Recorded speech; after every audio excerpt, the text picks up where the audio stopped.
अंतरिम अर्थसंकल्प सादर झाला आहे। आपल्यासोबत आहेत आमदार बच्चू कडू। भाऊ, कसं पाहता आजचा हा बजेट कृषी क्षेत्राशी आणि दिव्यांग क्षेत्राशी, तर काय मिळालं? सगळ्यांसाठी चौकार छक्के मारले। दिव्यांगांसाठी फक्त 2 रन काढू शकले, ते पण पूर्ण बरोबर काढले नाही। 1500 रुपये महिना काय जमतं हो दिव्यांगांचं? 1500 रुपये महिन्यात तर हॉटेल ताजमधली एक डाळ भाजी, एक प्लेट डाळ भाजी होत नाही। आता दाल फ्राय म्हटलं तर ते होत नाही। 1500 रुपये नाही, 3000 रुपये तरी महिना दिव्यांगांना केला पाहिजे। आणि बजेट का कायदा काय म्हणतो 2016चा? हा कायदा आहे, माझा नाही आहे, हा केंद्र सरकारनं स्थापित केलेला कायदा आहे, अपंग पुनर्वसन कायदा। याच्यामध्ये 4% राज्यानं 4% केंद्रानं खर्च केले पाहिजे। केंद्रसुद्धा 4% खर्च करत नाही दिव्यांगासाठी, राज्य पण करत नाही, याचं दुःख आहे। आता 4%नं 4 पंच 20,000 कोटी दिव्यांगासाठी दिले पाहिजे। तुम्ही किती दिले? 1600 कोटी।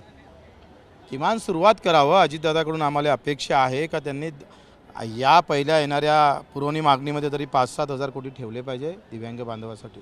कृषी क्षेत्रामध्ये देखील नाराजी व्यक्त होते की हा मागचाच बजेट पुन्हा एकदा आहे तर तसाचा तसा सादर केला आहे, असं विरोधकांनी आरोप करत आहेत। विरोधकांना तेच केलं, त्यांना आरोप करण्याची म्हणजे मला वाटते त्यांची लायकी पण नाही आहे। एकंदरीत जर आपण पाहिलं तर 5 लाख कोटीच्या बजेटमध्ये 2.5 लाख कोटी खर्च होतं कर्मचारी अधिकाऱ्यावर, तर त्याच्यापैकी शेतकऱ्यावर खर्च किती होत आहे 2-3 वर्षातला आढावा घेतला, 20-21-22 हजार कोटी पूर्ण जर बजेटचा सार काढला तर हे याच्यामुळे शेतकरी जगू नाही शकणार ना। त्याच्या संख्येप्रमाणे किमान खर्च झाला पाहिजे। बजेटमध्ये त्याचं स्थान काय आहे हे फार महत्त्वाचं आहे। एक वेगळा प्रश्न, तुम्ही देखील एक आंदोलक आहात। जरांगे पाटलांच्या संदर्भामध्ये SITची इतर तपासणी व्हावी याकरता तर आज अधिवेशनात चर्चा झाली, काय कसं पाहता? मला वाटतं ते काही फार चांगलं केलं असं नाही, त्यांनी शिवगाड केली असं त्याचं आम्ही समर्थन नाही करत। जे काही फडणवीस साहेबांबद्दल बोलले त्याचं आम्ही समर्थन करत नाही, परंतु 250 मराठ्यांनी आत्महत्या केल्या त्याची काय SIT झाली नाही? का केल्या, कशा झाल्या? करा चौकशी त्याची। 75व्या वर्षामध्ये 13 मुख्यमंत्री मराठ्याचे झाले, 140-150 मराठी आमदार झाले, तरी मराठ्यांना आरक्षण भेटू शकलं नाही। तुम्ही विदर्भाचा प्रश्न सोडा हो, बाकी सोडा, पण त्या 8 जिल्ह्यातला जो मराठा होता त्याचे तर पानिपत झालं ना सगळ्यांचं। मात्र 10% आरक्षणाचा याच्यावरनं दिलेला आहे, तरी देखील जरांगे तर त्यांच्या वेगवेगळ्या मागणी तर सरकारपुढे मागचं जे आहे त्याच्यातल्या 2 गोष्टी आहे। मागचं जे आरक्षण टिकलं नाही त्याच्यामुळे लोकांमध्ये संभ्रम आहे।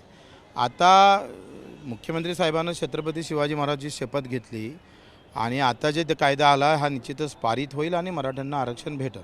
जरांगे वारंवार तर फडणवीस असतील यांच्यावरती आक्रमक आहेत, मात्र मुख्यमंत्र्यांबद्दल तर काही बोलत नाहीत, अजित पवारांबद्दल काही बोलत नाहीत, आणि त्यानंतर आता विरोधक म्हणत आहेत की याचा बोलवता धनी कोण आहे हे तपासलं पाहिजे। तुम्हाला काय वाटतं की यांचा बोलवता धनी कोण असेल?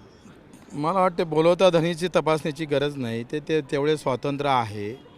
त्यांना काही वेगळं कोणी बोलणाऱ्याचं गरज आहे असं मला वाटत नाही। याला काही अर्थ नाही। त्यांनी अजितदादासोबतही बोलले मागं, शिंदेसाहेब, पण ते टीव्हीनं दाखवलं नसेल कदाचित। 2 दिवसांपासून भाजप आक्रमक झालेली आहे। पवार कुटुंबियांवरती तर आरोप केले जात आहेत की जरांगेंना तर सर्व काही आहे तर पवारच तर पुरवत आहेत। कोणीही पुरवो, पण प्रश्न असा आहे का आरक्षण ही बाजू हे तर सत्य आहे ना, सत्य तपासून कारवाई करा। व्हिडिओ जर्नलिस्ट जॉर्ज सोबत अविनाश सोनवणे, टाइम्स नाव मराठी, मुंबई।